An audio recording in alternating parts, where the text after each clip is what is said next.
Hello guys, welcome back to my channel 1 crore portfolio. आज है Thursday 14 मई। Market close हो चुका है, तो चलिए देखते हैं मार्केट का क्या इम्पैक्ट पड़ा है हमारे पोर्टफोलियो पर। तो सबसे पहले देख लेते हैं निफ्टी और सेंसेक्स को, दोनों ही आज ग्रीन में हैं 1% के ऊपर। और अपने पोर्टफोलियो की अगर बात करें तो अब पोर्टफोलियो 87,79,000 पर आ गया है। रिटर्न भी अब कम हो गए हैं। रिटर्न अब 10,97,000 पर आ गए हैं, क्लोज टू 11 लाख। और 14.2% का हमें रिटर्न मिल रहा है। अगर आप बात करेंगे म्यूचुअल फंड्स की, तो म्यूचुअल फंड्स में हमारा पोर्टफोलियो यहाँ भी 60 लाख के अब नीचे आ गया है। ओवरऑल वैल्यू चल रही 59,28,657, जो कि 68% है हमारे पोर्टफोलियो का। और हमें रिटर्न मिल रहा है 12,16,000, यानी कि लगभग 26% का रिटर्न मिल रहा है हमें।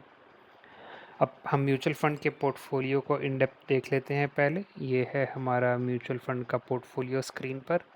वन डे चेंज की बात करें तो कल रात को पोर्टफोलियो अपडेट होने के बाद हमें 25,000 रुपये से पोर्टफोलियो इम्प्रूव हुआ है। 25,000 और साथ में XIRR चल रहा है 11.5% का। अगर हम वन डे रिटर्न की बात करेंगे तो कल मोतीलाल ओसवाल पे लगभग 1,500 या 1,700 रुपये आप कह सकते हैं उसका प्रॉफिट हुआ है। HDFC स्मॉल कैप कल 3,000 गिरा है। SBI स्मॉल कैप भी 800 रुपये गिरा है। क्वांट स्मॉल कैप सरप्राइजिंगली 4,000 रुपये बढ़ा है। उसके बाद अगर बात करें मिराई एसेट ELSS की टैक्स सेवर फंड, तो वो 3,000 रुपये बढ़ा है। Motilal Oswal defence index fund जो है 2% कल बढ़ा, 8,500 रुपये। और लार्ज कैप की अगर बात करें तो निपॉन का जो लार्ज कैप है वो ऑलमोस्ट फ्लैट था, लेकिन 32 रुपये का लॉस हुआ है। Invesco India PSU equity fund की बात करेंगे तो ये 3,000 रुपये कल बढ़ा है। पराग पारिक फ्लेक्सी कैप काफ़ी दिनों के बाद कल पॉजिटिव में दिखा, 183 rupees positive. Aditya Birla sun life ELSS tax saver fund 304 रुपये प्रॉफिट, ग्रीन में बंद हुआ है। क्वांट इंफ्रास्ट्रक्चर की बात करें तो कल 1,000 रुपये का रिटर्न दिया।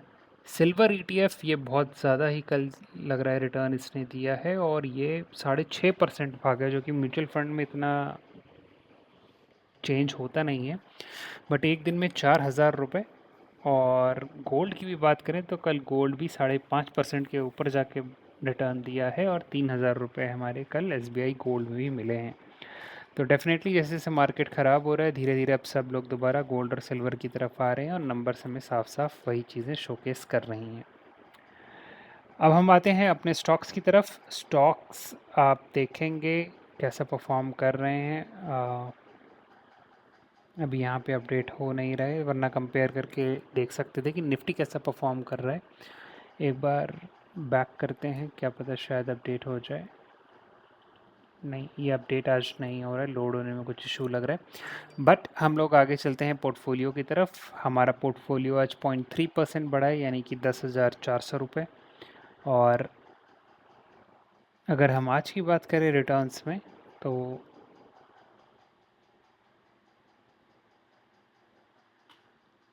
एक बार पेज रिलोड करते हैं, यहाँ पे कुछ तो इशू आ रहा है। यस, अब ये प्रॉपरली शोकेस कर रहा है हमें। अगर आप देखेंगे तो आज के दिन BSE सबसे ज़्यादा रिटर्न दिया है, लगभग 12,000 रुपये, 3.8% बढ़ा है। उसके बाद जो अपना निफ्टी 20 जो है 3,000 रुपये, वहाँ पे प्रॉफिट हुआ है। फिर है अडानी एंटरप्राइज 3,000 रुपये। फिर है अडानी पोर्ट्स 2,700 रुपये। जोमेटो भी आज 3.3% बढ़ा है, 1,400 रुपये का रिटर्न दिया। वरुण बेवरेजेस, गर्मी आ रही है, कोल्ड ड्रिंक के नंबर्स या तो फिर क्वार्टरली रिजल्ट का इम्पैक्ट आप कह सकते हैं, 3.2% ये भी बढ़ा है, 1,300 रुपये बढ़ा है। और उसके बाद है RVNL 0.7%, यानी कि 825 रुपये। तो ओवरऑल अगर आप देखेंगे तो काफ़ी कम स्टॉक्स आज ग्रीन में रहे हैं, लेकिन सबसे अच्छा BSE ने परफॉर्म किया है। अभी 4,000 के पार भी आई गेस चला गया है आज। तो 52 वीक्स हाई है इसका 4,065 रुपीज़। तो देखते हैं उसको ब्रेक करता है कि नहीं, वो भी आज ही इसने टच किया है इसको। तो ये 52 weeks high kind of touch कर रहा है। तो ओवरऑल BSE की परफॉर्मेंस आप देखेंगे तो 3 महीने में ही आप देखेंगे तो 30% रिटर्न दिया है, और पिछले एक साल में 66%। तो BSE काफ़ी अच्छा परफॉर्म कर रहा है। अगर आप ओवरऑल भी देखेंगे तो लगभग 150% के करीब BSE रिटर्न दे रहा है। तो ये तो बात हो गई आज के हमारे परफॉर्मर्स की। और लूज़र्स में टॉप पे अगर आप देखेंगे तो केनी स्टैक आज 20% गिरा है। Oh my God. तो अब क्या रह गया है हमारे पोर्टफोलियो में, कुछ बाकी है कि पूरे पैसे चले ही गए? कहाँ पे शो होगा? ओके, इन्वेस्टेड अमाउंट 1 लाख था।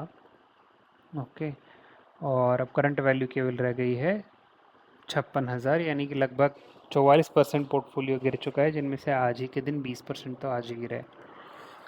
हाँ, तो केनीज की परफॉर्मेंस भी काफ़ी ख़राब ही चल रही है। तो आज 20% तो बहुत बुरी खबर है, और 14,000 रुपये आज गिरा है। इसके बाद IRFC की बात करें तो 1.2% ये भी गिरा है, यहाँ भी 1100 रुपये का लॉस हुआ है।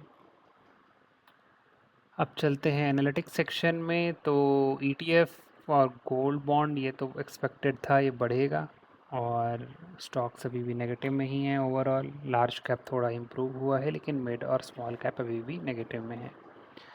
टॉप 5 अपने जो स्टॉक्स हैं अभी भी सब ग्रीन में बने हुए हैं। फाइनेंस और कंज्यूमर ड्यूरेबल नेगेटिव में ही है।